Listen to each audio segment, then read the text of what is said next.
Plant cell में से अगर सेल वॉल को निकाल दिया जाए तो पीछे बचता है सिर्फ प्रोटोप्लास्ट।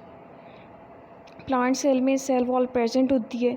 अगर इसमें से सेल वॉल को निकाल दिया जाए तो हम कहेंगे plant cell with incomplete cell wall. Protoplast या प्रोटोप्लाज्म को हम एनिमल सेल भी कहते हैं। प्रोटोप्लाज्म में से अगर प्लाज्मा मेम्ब्रेन को निकाल दिया जाए तो साइटोप्लाज्म बचता है। साइटोप्लाज्म में क्या क्या चीज़ें होती हैं? Water, other substances, organelles, nucleus. Substances true form में होते हैं या कॉलॉइडल की फॉर्म में जेल या साइटोसोल बनाते हैं। Organelles a structure in cytoplasm that perform a specific function. अब ऑर्गेनल्स के आगे मज़ीद डिवीजन क्या है? Non membranous organelles, single membranous, double membranous. Non membranous में ribosome, cytoskeleton, centriole. Single membranous endoplasmic reticulum, single membranous Golgi apparatus, peroxisomes, glycosomes, lysosomes, vacuoles. Double membranous में Golgi apparatus, mitochondria, chloroplast, nucleus. Ribosomes are non-membranous. Here we will study ribosomes in detail.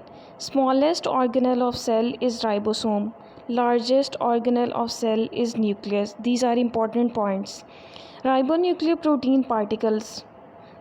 These ribosomes are basically ribonucleoprotein particles in which RNA, rRNA and protein in the ratio of 1:1. rRNA is the ribosomal RNA 40 to 50% and protein in 50 to 60%. Ribosomal RNA is synthesized in the nucleolus. Protein is synthesized in the cytoplasm. Protein, when combined with the ribosomal RNA in the nucleolus, they form the ribosomal RNA plus protein, and this combination is called ribosome, and these come into the cytoplasm. In prokaryotes, larger subunit is 50S, while in eukaryotes 60S, smaller 30S, larger 40S, and on average, on combination, these form 70S ribosome in prokaryotes and 80S ribosome in eukaryotes. Larger and smaller subunits are combined through magnesium ion. This is important. Ribosome is attached with messenger RNA through smaller subunit. Ribosome is attached with RER through smaller subunit. Larger subunit is involved in the formation of peptide bond. What is polysome? Polyribosome or polysome is the structure in which many ribosomes are attached with the frame strand of messenger RNA. Ribosome is involved in protein synthesis. Polysome is involved in many polypeptide shown synthesis at a time. What is cytoskeleton? That provides support to the cell and help in the maintenance of shape. Its first important function is supporting the cell, and the second help to maintain shape of cell. Cell movements कैसे perform करवाता है cytoskeleton? In the form of microfilaments, microtubules. Composition इसकी क्या है? Cytoskeletal fibres, उसमें कौन कौन से आते हैं? Microfilaments, intermediate filaments, microtubules. Microfilaments का जो डायमीटर है वो 7 to 8 नैनोमीटर है और ये किससे बनी होती हैं? एक्टिन से। इंटरमीडिएट फिलामेंट्स 10 to 12 नैनोमीटर और इनकी प्रोटीन में वैरायटी पाई जाती है। माइक्रोट्यूब्यूल्स 20 to 25 नैनोमीटर और ये किससे बनी होती हैं? Tubulin. These all are made up of protein. Other than protein, these structures are also present. Troponin, tropomyosin, myosin and actin proteins are also present in intermediate filaments. अब इनके functions क्या हैं? Microfilaments involve in internal cell motion, for example cyclosis, movement of organelles, amoeboid movements, cytoplasmic streaming movements. Intermediate filaments किस में involve होते हैं? They maintain cell shape, for example maintenance of dendrite and axon in neurons. Microtubules किस में involve होते हैं? इनका function सबसे ज़्यादा इंपॉर्टेंट है। सेंट्रियोल्स में, स्पिंडल्स में, बेसल बॉडीज़ में, सीलिया और फ्लैजेला की फॉर्म में।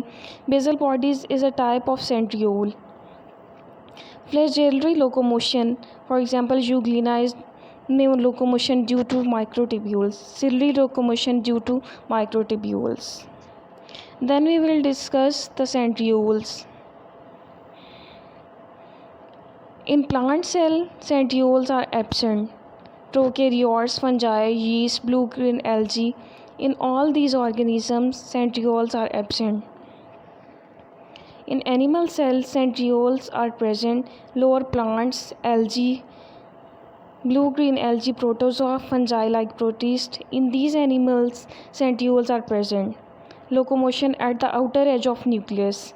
Centrioles are present at tight junction and at the right angle. Centriole, centrosome, जिस जगह पे वो पाए जाते हैं उसको हम सेंट्रोसोम कहते हैं. Part of cytoplasm that contain centrioles. Centromere क्या है? The part of chromosome where spindle get attached. In non dividing animal cell, number of centrioles 1. Number of centrosome 1, but in centrosome there are 2 centrioles. A cell that pass through G2 phase, the number of centrosome is 1 and centrioles 4. During metaphase the centrosome duplicates, number of centrosome 2 and number of centriole become already 4. Number of tubules in triplet of centriole 3. Number of triplet in a centriole 9. Number of triplets in pair of centriole 18. Number of tubules in a centriole 27. Number of tubules in a pair of centriole 2 multiplied by 27, मतलब 27 को double करें तो 54.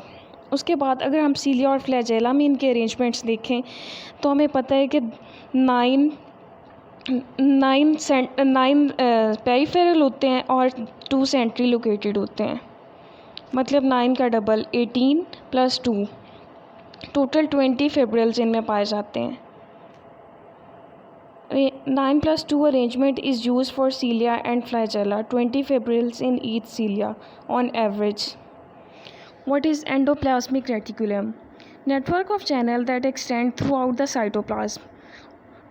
One hand in contact with nuclear membrane, one hand in contact with plasma membrane. मतलब एक तरफ से nuclear membrane से और दूसरी तरफ से प्लाज्मा मेम्ब्रेन से जुड़े होते हैं. इनके 2 पार्ट्स आगे कौन कौन से हैं? Rough endoplasmic reticulum and smooth endoplasmic reticulum.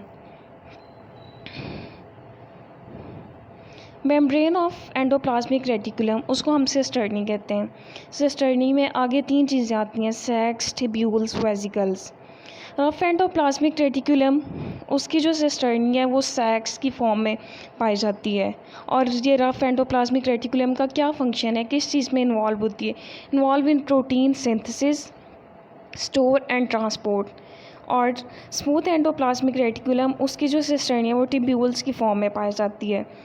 इसका फंक्शन क्या है? Detoxification of harmful substances. Liver cells depend upon smooth endoplasmic reticulum for detoxification. Smooth endoplasmic reticulum is involved in anabolism, for example, synthesis of lipids. Small molecule से बड़े molecule बनाना, उसको हम anabolism कहते हैं.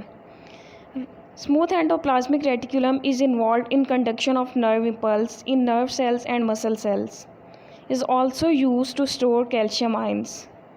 अब एंडोप्लाज्मिक रेटिकुलम का जो combined function है वो मैकेनिकल सपोर्ट है और ट्रांसपोर्ट है.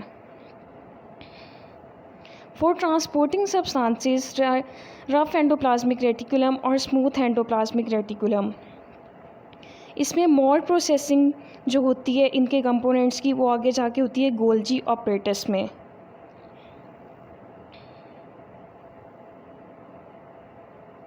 अच्छा, अब ट्रांसपोर्ट वेसिकल्स क्या होते हैं और गोल्जी वेसिकल्स क्या होते हैं? Transport vesicle, the vesicle which transport substances from SCR to Golgi apparatus are transport vesicles.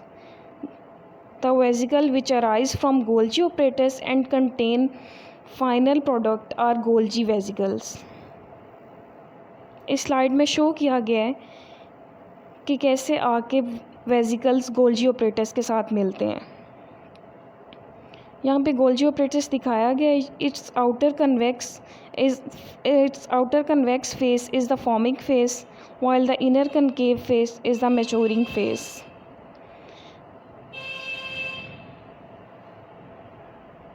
Convex phase पे आके वेजिकल्स लगेंगे और जो मैच्योरिंग फेज़ है वहाँ से जो फाइनल प्रोडक्ट है वो निकलेगी.